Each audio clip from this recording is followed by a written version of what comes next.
Chapter 53.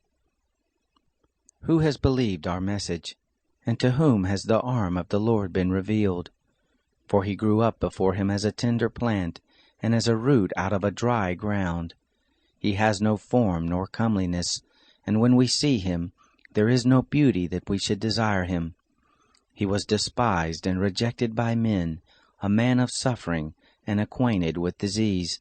And as one from whom men hide their face was he despised, and we didn't respect him. Surely he has borne our sickness, and carried our suffering. Yet we considered him plagued, struck by God, and afflicted. But he was pierced for our transgressions, he was crushed for our iniquities. The punishment that brought our peace was on him, and by his wounds we are healed.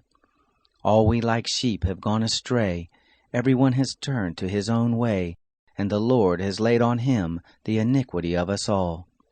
He was oppressed, yet when he was afflicted he didn't open his mouth. As a lamb that is led to the slaughter, and as a sheep that before its shearers is mute, so he didn't open his mouth.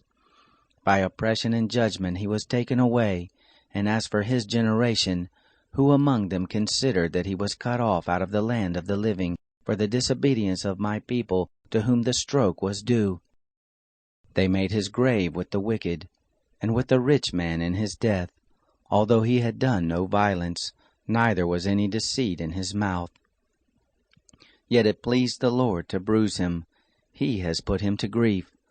When you shall make his soul an offering for sin, he shall see his seed, he shall prolong his days, and the pleasure of the Lord shall prosper in his hand. He shall see of the travail of his soul, and shall be satisfied. By the knowledge of himself shall my righteous servant justify many, and he shall bear their iniquities. Therefore will I divide him a portion with the great, and he shall divide the spoil with the strong, because he poured out his soul to death, and was numbered with the transgressors.